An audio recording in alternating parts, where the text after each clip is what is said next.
આપ જોઈ રહ્યા છો ન્યૂઝ 18 ગુજરાતી આપણું ગુજરાત સાથે હું છું સિદ્ધાર્થ ધોળકિયા। મહત્વના સમાચારથી કરી શરૂઆત। શુક્રવારે 12 કલાકમાં 193 તાલુકામાં વરસાદ। સતત ત્રીજા દિવસે જૂનાગઢના મેંદરડામાં ધોધમાર વરસાદ ખાબક્યો હતો। 13 ઇંચ વરસાદ ખાબક્યા બાદ 2 દિવસથી વરસાદનું જોર ઘટ્યું છે। શુક્રવારે પણ મેંદરડા શહેર અને આસપાસના ગામડાઓમાં સવારથી ઝાપટા પડ્યા। ઝીંઝુડા, નાજાપુર સહિતના ગામડાઓમાં વરસાદ પડતા હવે ખેડૂતને રડવાનો વારો આવ્યો છે। મગફળી, સોયાબીન સહિતના પાકને નુકસાન જવાની ભીતિ છે। આ દ્રશ્યો આણંદ શહેરના છે। ભારે બફારા બાદ આણંદમાં મેઘ સવારી આવી પહોંચી હતી। વીજળીના કડાકા ભડાકા સાથે વરસાદ વરસ્યો, જેથી રોડ પાણી થયા તો લોકોને ગરમીમાંથી રાહત મળી। રોડ પર પગ ડૂબી જાય એટલા પાણી ભરાયા। અરવલ્લીના ધનસુરામાં ગાજવીજ સાથે વરસાદ પડતા ધનસુરા પાણી થઈ ગયું। જવાહર બજાર સહિતના વિસ્તારમાં સ્થળ ત્યાં જળની સ્થિતિ સર્જાઈ। પાણી ભરાતા લોકો પરેશાન થયા તો નગરના ઐતિહાસિક અમૃત સરોવરમાં વરસાદી નીર જોવા મળ્યા। કચ્છની દરિયાઈ પટ્ટી વિસ્તારમાં પણ વરસાદે જમાવટ કરી હતી। પશ્ચિમ કચ્છના માંડવી, મુન્દ્રા, અબડાસા, મુન્દ્રાના જરપરા, નાની ખાખર, સમધોધા સહિતના વિસ્તારમાં વરસાદી ઝાપટા જોવા મળ્યા હતા। આખો દિવસ ઝાપટા વરસતા રહેતા લોકોને ઠંડકનો અહેસાસ થયો। આ તરફ વરસાદને કારણે અબડાસા નખત્રાણાને જોડતો માર્ગ બંધ થયો। પુલનું ડાયવર્ઝન તૂટતા માર્ગ બંધ થયો। કોટડા બીટા વચ્ચેનો માર્ગ બંધ થતા ગામ લોકોને મોટો ચકરાવો ખાવાનો વારો આવ્યો। આ તરફ રાજકોટ શહેરમાં પણ વાદળછાયા વાતાવરણ સાથે ધીમી ધારે વરસાદ વરસ્યો। સવારથી ઝાપટા સ્વરૂપે વરસાદ પડ્યો। શહેરના અલગ અલગ વિસ્તારોમાં ઝાપટા સ્વરૂપે વરસાદ વરસતા શહેર માર્ગે પાણી જોવા મળ્યા। વાપીમાં વરસાદને કારણે થોડા સમયમાં જ રસ્તાઓ પાણી થઈ ગયા તો વાપીની સાથે વલસાડ, ધરમપુર, કપરાડા, પારડી અને ઉમરગામમાં તાલુકામાં પણ છૂટો છવાયો વરસાદ વરસ્યો હતો। ધોધમાર વરસાદની આગાહી વચ્ચે ગીર સોમનાથનો દરિયો ગાંડોતૂર બન્યો, જેથી વેરાવળ બંદર પર ફરી 3 નંબરનું સિગ્નલ લગાવાયું। દરિયાકાંઠે ભારે વરસાદ અને પવનની શક્યતાને ધ્યાને રાખી 3 નંબરનું સિગ્નલ લગાવાયું। હવામાન વિભાગે દરિયાકાંઠે 40 થી 50 કિલોમીટરની ઝડપે પવન ફૂંકાવાની આગાહી કરી। પવન દક્ષિણ પશ્ચિમથી પશ્ચિમ દિશામાં ફૂંકાશે અને દરિયામાં ઊંચા મોજા ઉછળવાની શક્યતા છે। આ તરફ ભાવનગરમાં પણ શુક્રવારે વરસાદે રમઝટ બોલાવી। અલંગ, ત્રાપજ, તણસા સહિતના પંથકમાં ધોધમાર વરસાદ પડ્યો। પવન સાથે વરસાદ પડતા રસ્તાઓ પર પાણી જોવા મળ્યું હતું। અનેક જગ્યાએ પાણી વહેતા થયા, જેથી ગરમી અને બફારામાંથી લોકોને રાહત મળી। તો વાપી નજીક અમદાવાદ મુંબઈ નેશનલ હાઈવે પર આજે ટ્રાફિક જામના દ્રશ્યો વરસાદના કારણે પણ સર્જાયા। ખરાબ હાઈવે અને ખાડાને કારણે અવારનવાર ટ્રાફિક જામ સર્જાય છે। જોકે આજે બગવાડાથી લઈ વાપી સુધી 4 કિલોમીટર લાંબો ટ્રાફિક જામ થઈ ગયો। હાઈવેની બંને તરફ વાહનોની લાંબી કતારો લાગી। હાઈવે જામના આકાશી દ્રશ્યો ડ્રોન કેમેરામાં કેદ થયા। આમ કલાકો સુધી હાઈવે જામ રહેતા અસંખ્ય વાહન ચાલકો આ જામમાં ફસાયા। ચોમાસાની શરૂઆતથી જ હાઈવેની ખરાબ હાલતને કારણે અવારનવાર ટ્રાફિક જામના દ્રશ્યો સર્જાય છે। જોકે આજે પણ ખાડાઓને કારણે હાઈવે જામ થઈ ગયો હતો। આથી કલાકો સુધી વાહન ચાલકોએ પરેશાનીનો સામનો ભર વરસાદમાં કરવો પડ્યો હતો। ભારે મેઘ ખાંગા થતા જામરાવલથી કલ્યાણપુરનો રોડ બેટમાં ફેરવાયો। જુઓ આકાશી નજારો। જામરાવલ અને કલ્યાણપુરમાં મેઘરાજા એવી ધબધબાટી બોલાવી છે તે વરસાદે વિરામ લીધાને 2 દિવસ થઈ ગયા છે, છતાં જળબંબાકારની સ્થિતિ યથાવત છે। રોડની ચારે બાજુ પાણી જોવા મળી રહ્યું છે। અહીં જાણે વાદળ ફાટ્યું હોય તે રીતે જળ વિસ્ફોટ થતા રોડ, ખેતરો, મેદાન બધું જ દરિયો બની ગયા છે। દ્રશ્યોમાં જોઈ શકાય છે કે રોડ પર પાણી ભરાઈ ગયા છે। પાણી વચ્ચેથી વાહનો પસાર થઈ રહ્યા છે। આસપાસના ખેતરો પણ પાણીથી તરબોળ છે। સર્વત્ર જળ સામ્રાજ્ય જોવા મળી રહ્યું છે। ખેતરો પાણીમાં ડૂબી ગયા છે। ખેતરમાં ઉભેલો પાક પણ જુઓ કેવી રીતે ડૂબેલો જોવા મળી રહ્યો છે, જાણે કે પાણીમાં રસ્તો બનાવ્યો હોય તેવું લાગે છે। સેંકડો હેક્ટર વિસ્તારમાં આવેલા ખેતરો જળબંબોળ થઈ ગયા છે। કોઈ ખેતરમાં તો શેઢા પાળા પણ પાણીમાં ડૂબેલા છે। ચારે કોર પાણી જોવા મળી રહ્યું છે। ખેતરમાં ઉભેલા પાકની કેવી દશા થઈ હશે એ કલ્પના કરી શકાય છે। જો ખેતરમાં આ રીતે વધુ સમય પાણી ભરાયેલું રહે તો પાક નુકસાની થવાની પણ ખેડૂતોને આશંકા છે। હાલ તો જિલ્લામાં મેઘરાજાએ વિરામ લેતા ખેડૂતોએ હાશકારો અનુભવ્યો, પણ હવે ખેતરોમાં ભરાયેલા પાણી ઝડપથી ઓસરે તેવી પ્રાર્થના કરી રહ્યા છે। ખેડાના નડિયાદમાં ધોધમાર વરસાદ વરસી રહ્યો છે। કાળા ડિબાંગ વાદળો અને પવન સાથે ધોધમાર વરસાદ શરૂ થયો હતો। નડિયાદમાં માત્ર 15 મિનિટમાં 1 ઇંચથી વધુ વરસાદ નોંધાઈ ગયો। નીચાણવાળા વિસ્તારોમાં પાણી ભરાવાનું શરૂ। પવન સાથે તોફાની વરસાદ થયો છે। વિઝિબિલિટી ખૂબ જ ઘટી ગઈ છે। વાહન ચાલકો અટવાઈ ગયા હોવાની પણ જાણકારી મળી રહી છે। ગણેશ મહોત્સવમાં પણ ગાજવીજ સાથે ત્રાટકશે મેઘો। હવે ઉત્તર ગુજરાતમાં બગડાટી બોલાવશે।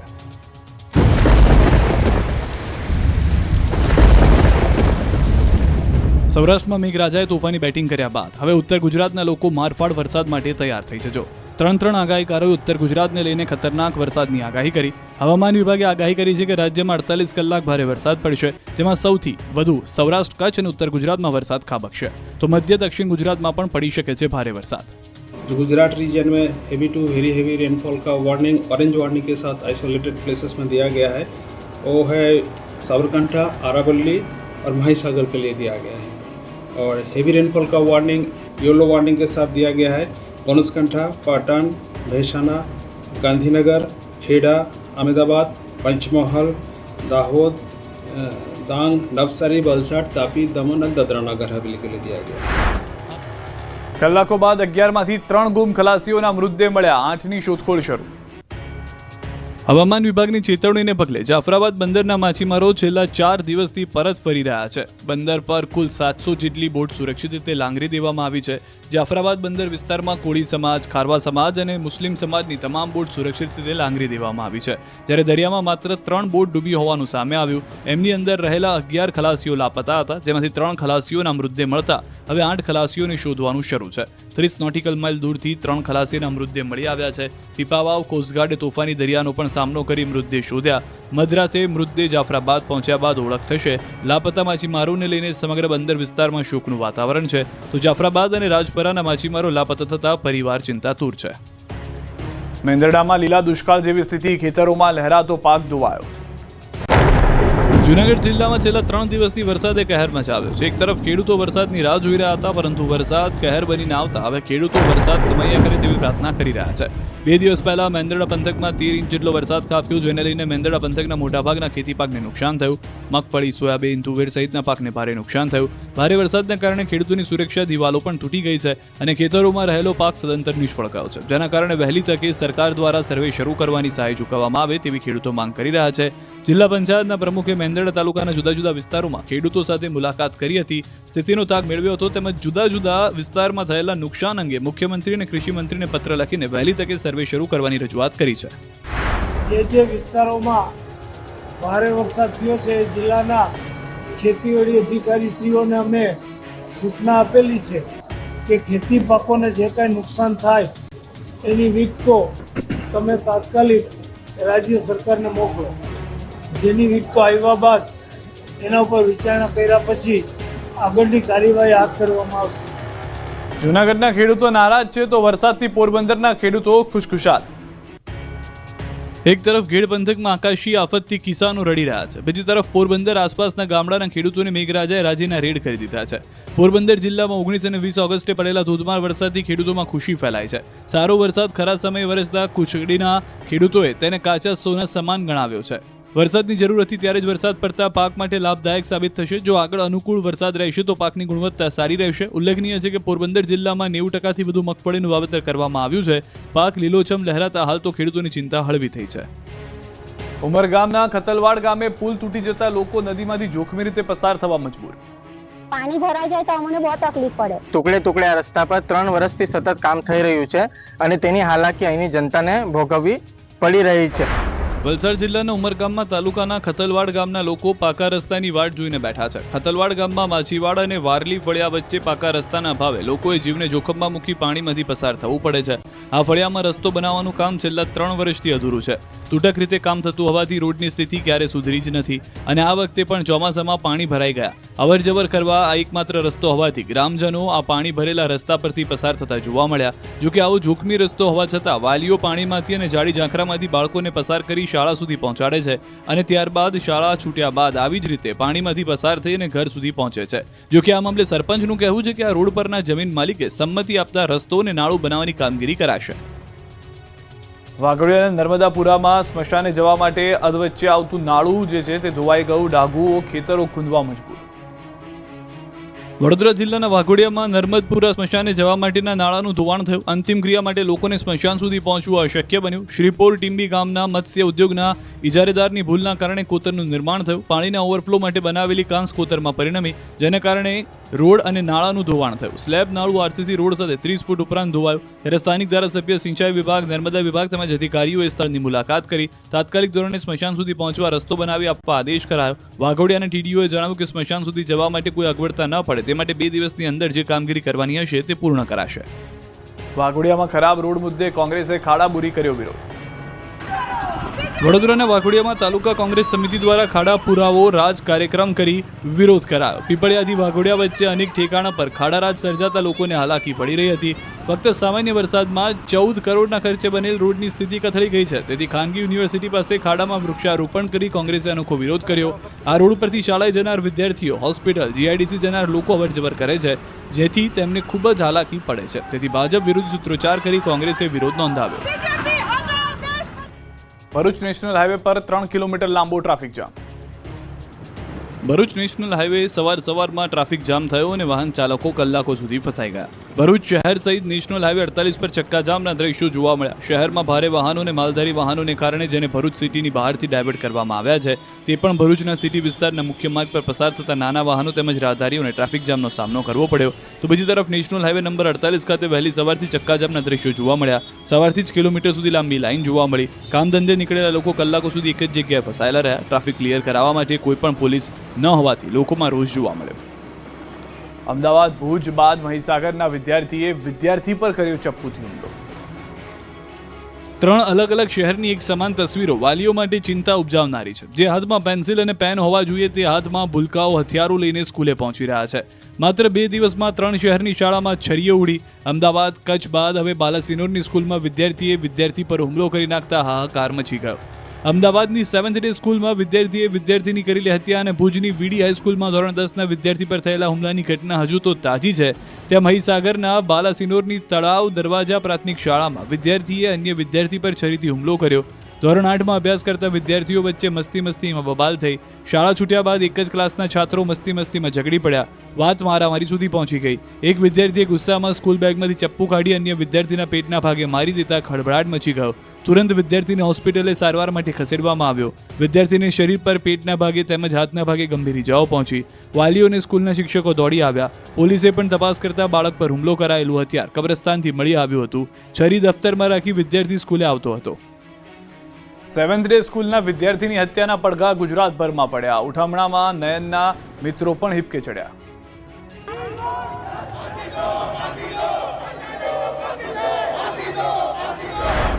અમદાવાદની 7th ડે સ્કૂલના વિદ્યાર્થીની હત્યાના ઘેરા પ્રત્યાઘાતો પડ્યા. અમદાવાદમાં મૃતક વિદ્યાર્થીની શોક સભા યોજાઈ હતી. કાંકરિયાના બળવંતરાય હોલ પાસે બેસણું યોજાયું જેમાં મોટી સંખ્યામાં લોકો પહોંચ્યા. અમદાવાદ શહેર કોંગ્રેસ પ્રમુખ સોનલબેન પટેલ, જમાલપુરના ધારાસભ્ય ઇમરાન ખેડાવાલા, પૂર્વ ધારાસભ્ય હિંમતસિંહ પટેલ અને અમદાવાદ મ્યુનિસિપલ કોર્પોરેશનના વિપક્ષના નેતા શહજાદ ખાન પઠાણ સહિતના નેતાઓ પણ મૃતકના બેસણામાં પહોંચ્યા.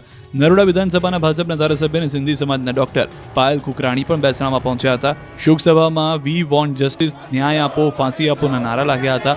ખેડાવાલાએ આ ઘટનાને વખોડી હતી. તો આ બનાવ અંગે મૃતકના દાદાનો આક્ષેપ છે કે સ્કૂલ તંત્રની આ બનાવમાં મોટી બેદરકારી છે. તેમણે સવાલ કર્યો કે વિદ્યાર્થી યુનિફોર્મ પહેરેલો હતો છતાં બનાવ બાદ પણ તેમણે 108ને ફોન ન કરી વાલીઓને ફોન કર્યો. શોકસભામાં મોટી સંખ્યામાં વાલીઓ સહિત શાળા વિદ્યાર્થીઓ પણ હાજર રહ્યા હતા. ત્યારે 10મા ધોરણમાં નયન સાથે ભણતા વિદ્યાર્થીઓએ નયનને યાદ કરીને ભાવુક થયા. બીજી તરફ સતત બીજા દિવસે પણ લોકોનો વિરોધ યથાવત જોવા મળ્યો. સ્થાનિક લોકોએ કાળી પટ્ટી ધારણ કરી રેલી યોજી વિરોધ વ્યક્ત કર્યો. મણિનગર રેલવે સ્ટેશનથી જવાહર ચોક થઈને લગભગ 2 કિલોમીટર સુધી રેલી યોજાઈ. વિદ્યાર્થીને યોગ્ય ન્યાય મળે તેમજ શાળાની માન્યતા રદ કરવા માંગ કરવામાં આવી. અમદાવાદની 7th ડે સ્કૂલમાં વિદ્યાર્થીની હત્યાની ઘટનાના પડઘા સમગ્ર ગુજરાતમાં પડ્યા છે. અરવલ્લીના મોડાસામાં સિંધી સમાજના આગેવાનો અને વિશ્વ હિન્દુ પરિષદના કાર્યકરોએ રેલી યોજી ઘટનાને વખોડી હતી અને નયનના હત્યારાઓને ફાંસી આપવાના નારા લગાવ્યા હતા. સાથે જ શાળાઓમાં હિંસક કૃત્યને રોકવા પગલાં લેવાની માંગ કરીને અરવલ્લી કલેક્ટરની ન્યાયિક તપાસની માંગણી સાથે રજૂઆત કરી હતી. અમદાવાદથી વિદ્યાર્થી હત્યા કેસમાં મોટો ખુલાસો. હત્યા કર્યા બાદ વિદ્યાર્થી ટ્યુશન ક્લાસીસ જતો રહ્યો હતો. અમદાવાદની 7th ડે સ્કૂલમાં વિદ્યાર્થીની હત્યા બાદ ક્રાઇમ બ્રાન્ચ દ્વારા તપાસનો ધમધમાટ શરૂ છે. તપાસમાં સૌથી મોટો ખુલાસો થયો છે. ધોરણ 10ના વિદ્યાર્થીની હત્યા કર્યા બાદ હત્યારો ધોરણ 8નો વિદ્યાર્થી એકદમ નોર્મલ હતો. જાણે તેને કોઈ પાપ જ ન કર્યું હોય તે રીતે ડર્યા વગર બિંદાસ્ત વાનમાં બેસીને ઘરે જતો રહ્યો. ઘરે ગયા બાદ જમીને તે એકદમ નોર્મલ બનીને ટ્યુશન ક્લાસીસ ગયો. હાલ આરોપીને પોલીસે પકડીને રિમાન્ડ હોમમાં મોકલ્યો છે. બીજી તરફ શાળાની બેદરકારી બદલ ક્રાઇમ બ્રાન્ચે શાળાના આચાર્ય, સ્કૂલ એડમિન સામે પોલીસ ફરિયાદ નોંધી છે. કેમ કે બનાવ બાદ તાત્કાલિક એક્શન નહોતી લેવાય. સ્કૂલ તરફથી તાત્કાલિક જાણ પણ નહોતી કરાઈ. સ્કૂલ એડમિન પ્રિન્સિપલે જાણ કરવામાં વિલંબ કર્યો હતો. મૃતકના પિતાની અરજીની તપાસ બાદ ગુનો દાખલ થયો છે. પુરાવા બાદ સ્કૂલ પ્રિન્સિપલની ધરપકડ થશે. બીજી તરફ સ્કૂલ બહાર આ બનાવ બન્યો હતો. હુમલા બાદ વિદ્યાર્થી પરત સ્કૂલમાં આવ્યો હતો. ત્રીજા ગેટ પાસે સિમેન્ટની પાળી પાસે બેસી રહ્યો.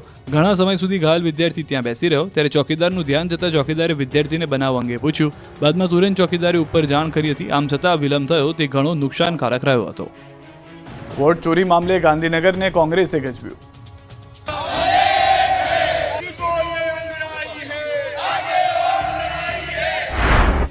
વોટ ચોરીના આક્ષેપને લઈને કોંગ્રેસ દેશભરમાં વિરોધ પ્રદર્શન કરી રહ્યું છે. ધરણા યોજી સરકારને ઘેરી રહી છે. ત્યારે આ મુદ્દે કોંગ્રેસે ગાંધીનગર ગજવ્યું હતું. ગાંધીનગર સત્યાગ્રહ છાવણી ખાતે ગુજરાત કોંગ્રેસના નેતાઓ એકત્ર થયા. ગાંધીનગરમાં બેનરો સાથે સૂત્રોચ્ચાર કર્યા અને વોટ ચોરી મામલે કોંગ્રેસે ધરણા કર્યા. સૂત્રોચ્ચાર, બેનર સાથે દેખાવ કરતા માહોલ ગરમાઈ ગયો. વોટ ચોરીનો મુદ્દો ઘર ઘર સુધી લઈ જવામાં આવશે તેવી ચીમકી આપી. આગામી સમયમાં વોટ ચોરી મુદ્દે કોંગ્રેસ વધુ આક્રમણ જોવા મળશે. સાવરકુંડલાના મોટા ભમોદરા ગામે 3 સાવજોએ દોડાવી 8 પશુઓનું મારણ કર્યું. અડધી રાત્રે 3 સાવજો સાવરકુંડલાના મોટા ભમોદરા ગામે ત્રાટક્યા અને પશુઓમાં જીવ બચાવવા દોડાદોડ થઈ ગઈ. જાણે ભૂખ્યા હોય તેમ શિકારની શોધમાં 3 ખૂંખાર સાવજો જંગલમાંથી મોટા ભમોદરા ગામે પહોંચ્યા હતા. અડધી રાત ગામમાં આવી ગર્જના કરવા લાગતા ગામની ગલીઓમાં રખડતા પશુઓમાં દહેશત ફેલાઈ. હવે જીવ બચાવવા માટે ગાયો શેરીઓમાં દોડવા લાગી, પરંતુ ગીરના સિંહોએ શિકાર કરવાનું મન બનાવીને આવ્યા હોય એટલે એક પછી એક પશુઓનો શિકાર કરવાનું શરૂ કર્યું. લગભગ ગણતરીની મિનિટોમાં 8 જેટલા પશુનું મારણ કરતા ગામમાં હાહાકાર મચી ગયો. દ્રશ્યમાં જોઈ શકાય છે કે 3 સાવજોએ ગામની શેરીમાં પશુઓને ત્રણે ખૂણેથી ઘેરી લીધા હતા. એક બાદ એક પશુની પાછળ પકડી તેનો શિકાર કર્યો. રાત્રે સાવજોની ત્રાટથી ગ્રામજનો ડરી ગયા. કોઈ ઘરની બહાર નીકળવાની હિંમત કરતું ન હતું. માંડવીમાં મહિલાનો પગ લપસ્યો અને લોખંડની ગ્રીલનો સળિયો હાથમાંથી આરપાર નીકળ્યો. 1 કલાક સુધી કણસતી રહી. ગેલેરીમાં મહિલા કપડાં સુકાવી રહી હતી ત્યારે જ અચાનક પગ સ્લીપ થઈ ગયો અને નીચે પટકાઈ. હાથમાં લોખંડની રેલિંગ પર પટકાતા રેલિંગ હાથની આરપાર ઘૂસી ગઈ. 1 કલાક સુધી મહિલા લોહી લુહાણ હાલતમાં કણસતી રહી. કચ્છ જિલ્લાના માંડવી તાલુકાના મોટા લાઈજા ગામમાં વિચિત્ર ઘટના બની. લાઈજા ગામમાં આવેલા બહુમાળી ભવન ધરાવતા સંકુલમાં પ્રથમ માળે રહેતા કાશ્મીરા બહેન ગેલેરીમાં કપડાં સૂકવી રહ્યા હતા ત્યારે અચાનક નીચે સંકુલની લોખંડની રેલિંગ પર પડ્યા હતા, જેમાં તેને એક હાથની આસપાસ રેલિંગનો ધારદાર ભાગ ઘૂસી ગયો. કાશ્મીરા બહેને બૂમાબૂમ કરતા આસપાસથી લોકો દોડી આવ્યા. હાથને બહાર કાઢવાનો પ્રયાસ કર્યો. તબીબને બોલાવ્યા. તબીબે તાત્કાલિક ઘટના સ્થળ પર પહોંચી કુશળતાપૂર્વક રેલિંગમાંથી હાથને બહાર કાઢ્યો. બાદમાં હોસ્પિટલે ખસેડવામાં આવ્યા, જ્યાં લોહી લુહાણ થઈ ગયેલી મહિલાને હાથમાં 20 ટાંકા લેવા પડ્યા. ગઈકાલે સુરતમાં પણ આવો જ એક કિસ્સો સામે આવ્યો હતો. સિવિલ હોસ્પિટલમાં એવા દ્રશ્યો જોવા મળ્યા જેને જોઈને થોડા સમય માટે હાજર લોકો સ્તબ્ધ થઈ ગયા. છાતીમાં ધારદાર કાતર ખૂબેલી હાલતમાં એક યુવકને સિવિલ હોસ્પિટલ ખસેડાયો. મિત્રો સાથે મસ્તી કરતા યુવકનો પગ સ્લીપ થઈ ગયો, જેના કારણે હાથમાં રહેલી કાતર શરીરમાં ઉતરી ગઈ હતી. યુવકની છાતીમાં કાતર ઘૂસી જતા તેને ગંભીર હાલતમાં સારવાર માટે સિવિલ હોસ્પિટલ લવાયો. આ ઘટનાથી હોસ્પિટલના તબીબો અને સ્ટાફ ચોંકી ગયા. જોકે તબીબોએ તાત્કાલિક અન્ય કોઈની ઈજા ન થાય તે રીતે કાતર બહાર કાઢી હતી. સુરતમાં કતારગામમાં બારડોલી પ્લોટ વિસ્તારમાં એક હીરાના કારખાનામાં મહિલાના વાળ મશીનમાં ફસાઈ જતા મહિલાનું મોત થયું છે. અકસ્માતમાં યુવતીનું માથું કપાઈ જતા સ્થળ પર જ મોત થતા ખળભળાટ મચી ગયો. ઘટનાથી સમગ્ર કારખાનામાં રેરાટી ફેલાઈ ગઈ. આ અંગે પોલીસે તપાસ હાથ ધરી. ભાજપના એમએલએ જવાહર ચાવડા કંઈક નવા જૂની કરી શકે છે. આપના કાર્યક્રમમાં દેખાયા. સૌરાષ્ટ્રના રાજકારણમાં મોટી ઉલટફેરના એંધાણનો દાવો કરાઈ રહ્યો છે. જૂનાગઢના માળિયામાં ભાજપના જવાહર ચાવડાએ આમ આદમી પાર્ટીના નેતા પિયુષ પરમારની સભામાં હાજરી આપવાની તસવીરો વાયરલ થઈ. આ કાર્યક્રમમાં માળિયાહાટીના તાલુકાના અકાળા ગીર ખાતે આવેલા સુખધામ આશ્રમમાં યોજાયો હતો. ખુદ જવાહર ચાવડાએ તસવીરો શેર કરતા લખ્યું છે કે સામાજિક આગેવાનો સાથે શુભેચ્છા બેઠક કરી. દાવા પ્રમાણે અકાળા ઉપરાંત વિરડી ખાતેના આપના કાર્યક્રમમાં પણ ચાવડા હાજર રહ્યા હતા. પિયુષ પરમાર કોળી સમાજનું યુવા નેતા છે. માળિયાહાટીના તાલુકા પંચાયતમાં આપના સભ્ય છે. તેઓ 2022માં માંગરોળ બેઠક પરથી આમ આદમી પાર્ટીના ઉમેદવાર પણ રહી ચૂક્યા છે. વિસાવદર ચૂંટણીના પરિણામો બાદથી જવાહર ચાવડાને લઈને શરૂ થયેલી અટકળોને આ મુલાકાત બાદ વધુ વેગ મળ્યો છે. બાબરામાં આપના નેતા ધોળા દિવસે દારૂ પીતા રંગે હાથ પકડાયા. ધોળા દિવસે દુકાનમાં દારૂની બોટલ ખોલી અને જામ પર જામ છલકાવી નેતાજી થઈ ગયા ઠલ્લી. રંગે હાથ પકડાઈ ગયા બાદ દારૂ પીતો ન હોવાનો ડોળ કર્યો. અમરેલીના બાબરામાં કરિયાણા રોડ પર એક દુકાનમાં આમ આદમી પાર્ટીના શહેર પ્રમુખ કૌશિક ભરાડ અને અન્ય એક વ્યક્તિ દારૂની બોટલ ખોલી દારૂ ઢીંચી રહ્યા હતા. આ અંગેની જાણ થતાં જ બાબરા નગરપાલિકાના પ્રમુખ પ્રવીણ કરકર અને ઉપપ્રમુખ અંકુર જસાણીએ દુકાનમાં દારૂ પાર્ટી પર રેડ પાડી રંગમાં ભંગ પાડ્યો. અચાનક રેડ પાડતા દારૂ પીતા આપના નેતા ઊભા થઈ ગયા અને દુકાનની બહાર નીકળી દારૂ ન પીતો હોવાનો ડોળ કર્યો. ત્યાં સુધી બોલી ગયા કે ચાલો હું પોલીસ સ્ટેશન આવું. ત્યાં આમ આદમી પાર્ટીના શહેર પ્રમુખ કૌશિકભાઈ ભરાડ અને છન્નુ લાઠી વિધાનસભાના સહ-ઇન્ચાર્જ આમ આદમી પાર્ટીના તેઓ મદિરાપાન કરી રહ્યા હતા. મહેસાણાના ભાજપના આગેવાનના પુત્ર પર હુમલો. જૂની અદાવતમાં ભાજપ નેતાના પુત્ર પર હુમલો થતા મહેસાણાનું રાજકારણ ગરમાયું છે. મહેસાણાના લીંચ સીટના ભાજપના ડેડિકેટની ઓફિસ પર હુમલો થયો હતો. ભાજપના આગેવાન અંબાલાલ ઠાકોરના પુત્ર કિરણ ઠાકોર પર કેટલાક શખ્સોએ લાકડી અને પાઇપથી હુમલો કર્યો. બાયપાસ પર ઉમા આર્કેડ ખાતે આવેલી ભાજપના નેતાની ઓફિસ બહાર બબાલ થઈ હતી. 4 લોકોએ ધસી આવી કિરણ પર હુમલો કર્યો હતો. પહેલા ગડદાપાટુનો માર માર્યો, પછી પાઇપથી માર માર્યો. આ અંગેની 4 શખ્સ સામે ફરિયાદ દાખલ કરવામાં આવી છે. રાજકોટના રીબડામાં ફાયરિંગ મુદ્દે વકીલની સંડોવણી ખુલી. રાજકોટના રીબડામાં અનિરુદ્ધસિંહના પેટ્રોલ પંપ પર ફાયરિંગ કરનાર હાર્દિક જાડેજાની પૂછપરછમાં મોટા ખુલાસા થયા છે. ખુલાસામાં એક કેસમાં વકીલનું નામ ખુલ્યું છે. મુખ્ય આરોપી હાર્દિકસિંહ જાડેજાની તપાસમાં ખુલાસો થયો કે રેકી કરીને પેટ્રોલ પંપ પર ફાયરિંગ કરવાનો પ્લાન હતો. રાજકોટમાં એક શખ્સ પર ફાયરિંગ કરવાનું હતું, પરંતુ કોઈ કારણોસર પ્લાન નિષ્ફળ ગયા બાદ હથિયારો વકીલ રવિ ગમારાને સાચવવા માટે આપી દેવાયા હતા. ગોંડલ તાલુકા પોલીસે વકીલ રવિ ગમારાની કરી ધરપકડ. શાર્પ શૂટરોએ રીબડા ખાતે ફાયરિંગ કરવા હથિયારો રવિ ગમારા પાસેથી લઈ ગયા હતા. ભાદરવી પૂનમના મેળાના પદયાત્રી માટે 10 કરોડનો વીમો લેવાયો.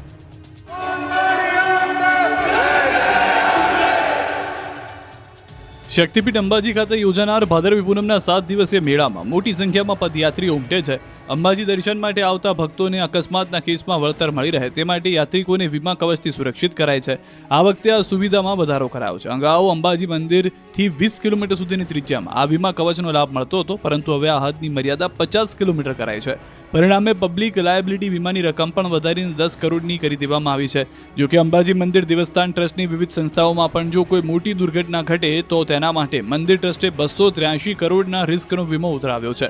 આ વીમાનું પ્રીમિયમ અંબાજી મંદિર દેવસ્થાન ટ્રસ્ટ દ્વારા ચૂકવવામાં આવ્યું છે. અંબાજીમાં હંગામી નવીન ભોજનાલય અને ક્ષેત્ર ખુલ્લું મુકાયું. ભાદરવી પૂનમનો મેળો શરૂ થાય તે પહેલા જ અંબાજીમાં હંગામી નવીન ભોજનાલય અને ક્ષેત્ર ખુલ્લું મુકાયું. જૂના ભોજનાલયના નવા માસ્ટર પ્લાન મુજબ ડિમોલિશન કરવાનું હોવાથી નવું ભોજનાલય ખુલ્લું મુકાયું. અંબાજી આવતા યાત્રિકોને ભોજન વ્યવસ્થા માટે કોઈ તકલીફ ન પડે તે માટે હંગામી અન્ન ક્ષેત્ર શરૂ કરાયું. કલેક્ટર અને અધિક કલેક્ટર દ્વારા હંગામી નવીન અન્ન ક્ષેત્રને ખુલ્લું મુકાયું. આ નવીન ભોજનાલયમાં ભાદરવી પૂનમના મેળાના 7 દિવસે અને બંને ટાઈમ તમામ યાત્રિકોને નિઃશુલ્ક ભોજન મળશે. જોકે આ વખતે અંબાજી ખાતે નિઃશુલ્ક ભોજનની વ્યવસ્થા 4 જગ્યાએ કરવામાં આવી છે. અંબાજી મંદિર દર્શન ટ્રસ્ટ દ્વારા પ્રતિવર્ષ 30 લાખ જેટલા શ્રદ્ધાળુઓને નિઃશુલ્ક ભોજન પીરસવામાં આવે છે. શામળાજીના દર્શન કરી નવા એસપીએ સંભાળ્યો અરવલ્લીનો ચાર્જ. અરવલ્લી જિલ્લા પોલીસ વડા તરીકે એસપી મનોહરસિંહ જાડેજા યાત્રાધામ શામળાજી ભગવાન શામળિયામાં દર્શન કરી જિલ્લા પોલીસ વડાનો ચાર્જ સંભાળ્યો હતો. ગાર્ડ ઓફ ઓનર સાથે ગીર સોમનાથમાં 3.5 વર્ષ નોકરી કરીને આવેલા એસપી મનોહરસિંહ જાડેજાએ અરવલ્લીમાં ચાર્જ સંભાળ્યો.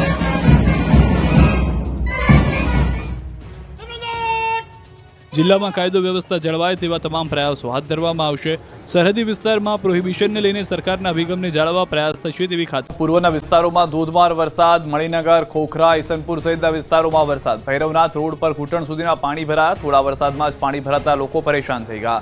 અનેક વાહન ચાલકોના વાહનો પણ પાણીમાં બંધ થઈ ગયા. પાણી ભરાતા તંત્ર સામે લોકોનો આક્રોશ જોવા મળી રહ્યો છે. તો અમદાવાદના કેટલાક વિસ્તારોમાં વરસાદના જે દ્રશ્યો છે તમે આપણે બતાવી રહ્યા છે. સાંજ થતા વરસાદ શરૂ થયો, જેના કારણે લોકોને ઓફિસથી ઘરે જવામાં પણ હાલાકીનો સામનો કરવો પડ્યો હતો. ના ફક્ત ભૈરવનાથ રોડ પર ઘૂંટણ સુધીના પાણી છે. અમદાવાદના અન્ય વિસ્તારોની પણ જો વાત કરીએ તો ઈસનપુરમાં પણ વરસાદને કારણે પાણી ભરાઈ ગયા છે. અમદાવાદના ઈસનપુરના દ્રશ્યો હવે આપ જુઓ કે જ્યાં પણ વરસાદના કારણે પાણી ભરાઈ ગયા છે. પાણી ભરાતા અનેક વાહન ચાલકો પણ અટવાઈ ગયા છે. સાંજનો સમય કે જ્યારે લોકો ઓફિસથી ઘરે જવા માટે નીકળતા હોય છે ને એ દરમિયાન જ ભારે વરસાદ થયો અને એ દરમિયાન પાણી જે ઓસરવા જોઈતા હતા વરસાદ બંધ થઈ ગયા બાદ તે ઓસરી નથી રહ્યા, જેના કારણે હાલાકીનો સામનો શહેરીજનોને કરવો પડી રહ્યો છે. સુરતના વેપારીએ બનાવી ભગવાન શ્રીરામની 11 લાખની મૂર્તિ. જુઓ શું છે ખાસિયત. સુરતમાં એક જ્વેલર્સ દ્વારા ભગવાન શ્રીરામની 5 ફૂટ ઊંચી મૂર્તિ તૈયાર કરવામાં આવી છે. 4 કિલો 120 ગ્રામ ચાંદીનો ઉપયોગ કરીને તૈયાર કરાયેલી આ મૂર્તિમાં ગોલ્ડ ઉપરાંત મીણા વર્ક પણ કરવામાં આવ્યું. મહારાષ્ટ્રના એક ભક્ત દ્વારા ઓર્ડર અપાયા બાદ 8 કારીગરો 144 દિવસમાં આ મૂર્તિ તૈયાર કરી. આ મૂર્તિની કિંમત 11 લાખ છે. તરણેતરના મેળા પહેલા 52 ગજની ધજા બનાવવાનું શરૂ. સુરેન્દ્રનગર જિલ્લાના થાન તાલુકાના તરણેતર ખાતે યોજાતા તરણેતરના મેળાને ગણતરીના દિવસો બાકી છે. આ મેળામાં ત્રિનેશ્વર મહાદેવના મંદિરે વર્ષોથી ભાદરવા સુદ ચોથને દિવસે પાળિયાદના મહંતના હસ્તે 52 ગજની ધજાની પૂજા અર્ચના કરી ચડાવવામાં આવે છે. તો છેલ્લા 35 વર્ષથી દરજી પ્રફુલભાઈ સોલંકી અને તેમના પરિવાર દ્વારા આ 52 ગજની ધજા તૈયાર કરવામાં આવી છે. પ્રફુલભાઈ સોલંકીના પુત્ર કેયુર સોલંકીએ 52 ગજની ધજા બનાવી છે. આ ધજામાં અંદાજે 1500થી વધુ ઓમની ડિઝાઇન બનાવી છે. તેમની ફરતે વાદળની બોર્ડરમાં બિલીપત્રની સુંદર ડિઝાઇન બનાવવામાં આવી છે. આ ધજા બનાવતા આ પરિવારને અંદાજે 25 દિવસ જેટલો સમય લાગ્યો છે. દેવભૂમિ દ્વારકામાં વધુ એક કન્ટેનર કિનારે આવ્યું છે. દ્વારકાના ધરેવાડ ગામના દરિયા કિનારે મળી આવ્યું છે આ કન્ટેનર. થોડા દિવસ પહેલા પણ દ્વારકાના વરવાળા ગામે, મીઠાપુર ગામ અને આજે દ્વારકાના ધરેવાડ ગામે વધુ એક કન્ટેનર મળી આવ્યું છે. દ્વારકા પોલીસને જાણ થતાં ઘટના સ્થળે પહોંચી હતી. અગાઉ પણ દ્વારકાના દરિયા કિનારેથી કન્ટેનર મળી આવ્યા. કન્ટેનર ક્યાંથી આવે છે તેને લઈને પોલીસે તપાસ શરૂ કરી છે.